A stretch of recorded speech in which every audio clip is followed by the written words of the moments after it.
Hello class, my name is Mr. Bonet, and I would like to welcome everyone to Spanish 1. Hola, bienvenidos a la clase de español. Yo soy el señor Bonet. Now tell me, did anyone do anything fun over the weekend? ¿Alguien hizo algo divertido este fin de semana? Josh?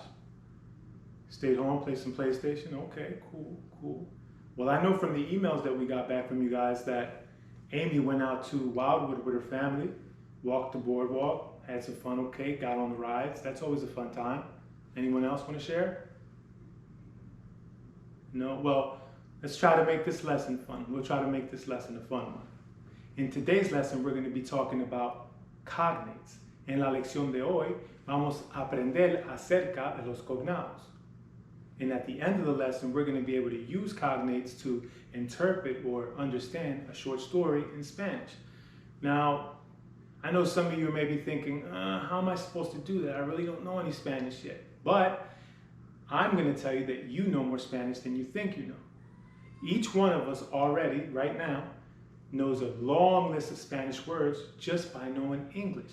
And that's because of cognates. So what are cognates? ¿Qué son cognados? Anyone want to take a shot? Cognates are words that look similar, sound similar, and mean the same thing in two different languages. In this case, English and Spanish. So look the same, sound the same, and mean the same thing in English and Spanish.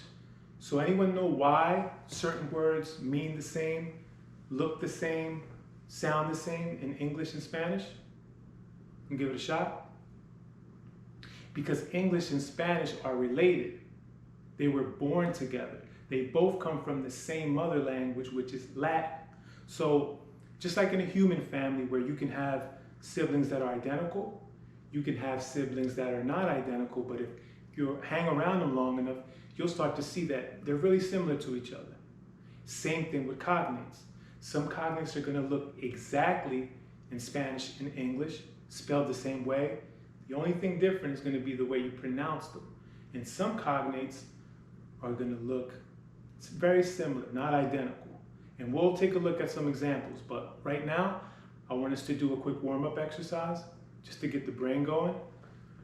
In front of you, each one of you has 8 cards.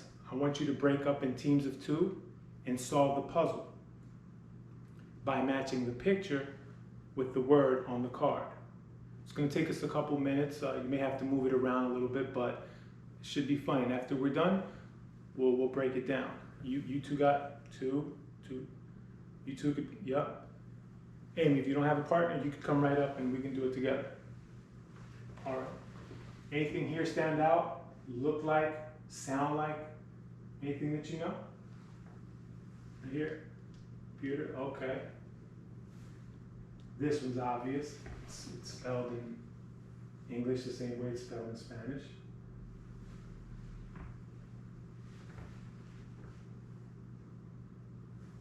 Okay.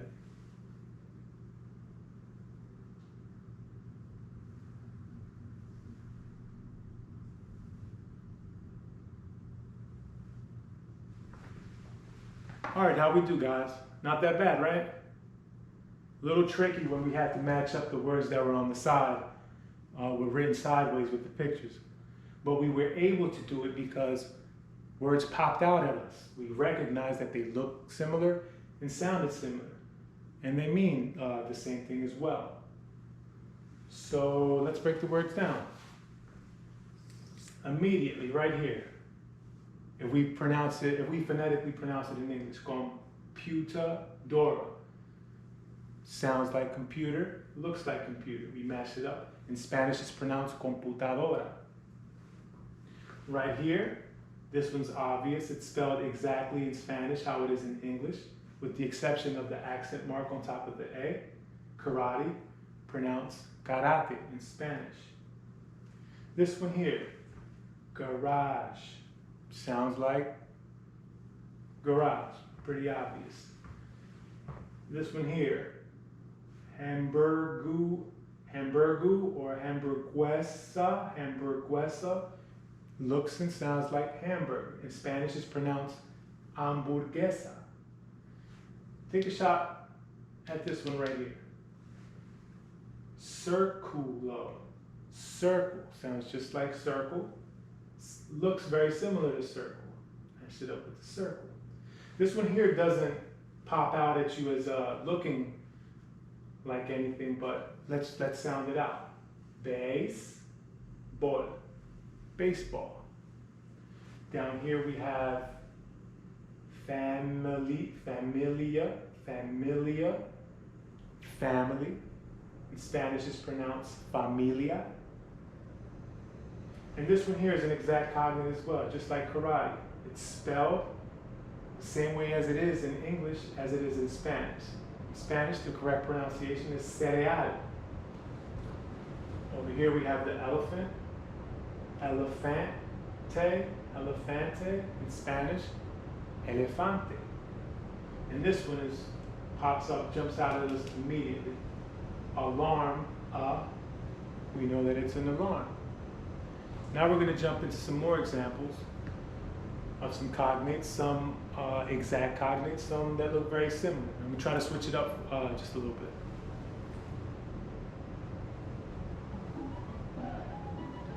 So I'm going to pronounce it in English first, and then I'm going to pronounce it in Spanish.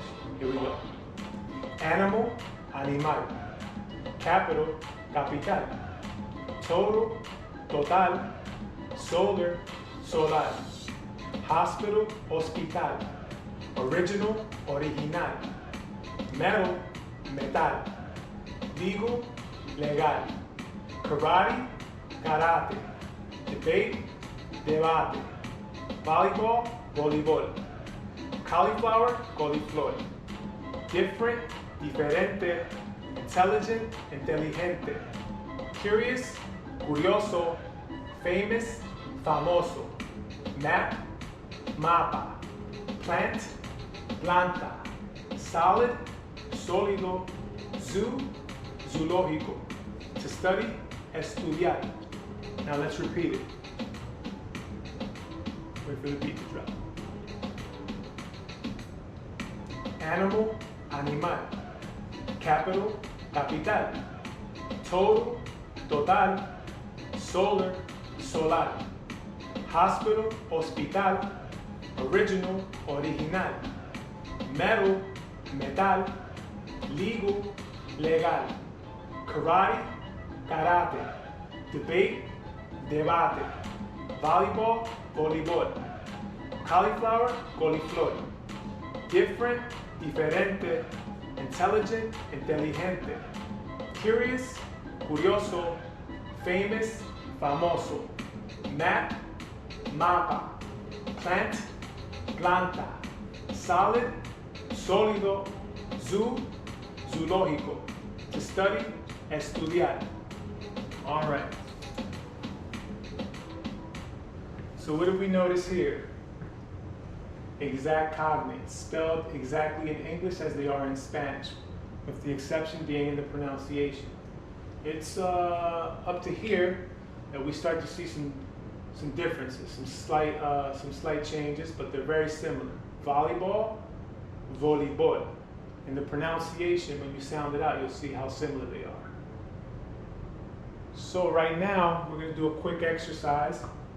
¿Cuál no es un cognado? Which one is not a cognate? Now that we can recognize some cognates, and we can go on and on with this. This is just the tip of the iceberg.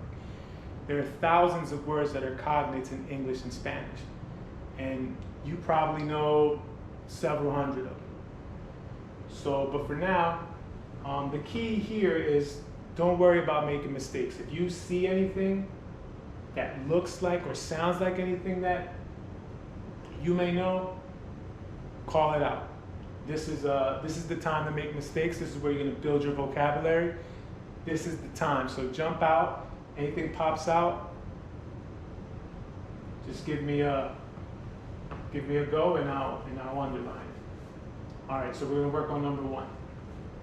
Favorito, favorito. What does that sound like? Does that look like and sound like anything to us? Favorito, favorite. That's a cognate. The second one, comida, comida. Does that look or sound like anything that we may know? Not exactly. And this one here, pizza. Does that look like anything that we know? Sound like anything we know? So the cognate here is favorite, favorito, and pizza. Comida is not the cognate. Comida, which means food in Spanish. Second example, televisión. Immediately, that sounds to us like television. It also looks like television. And here we have hamburguesa. From the previous example here, we know that that's a cognate. So out of the process of elimination, we know that lápiz is not the cognate, the word that we should underline here, meaning pencil in Spanish. Vocabulario. Does that sound like or look like anything to anyone here? Vocabulary. Pretty obvious. Mochila. Mochila. Does that look or sound like anything we know? Mochila. Not quite. Let's see what the next word is. Paciente. Paciente. Does that look like anything or sound like anything we know? Patient. So in this case, mochila no es un cognado, is not a cognate. Right here, automatically, right off the bat, we see agosto, looks and sounds like August. Minuto, minuto, minute, that's a cognate. And then we have here, camiseta, camiseta. Does that sound like anything that we know in English or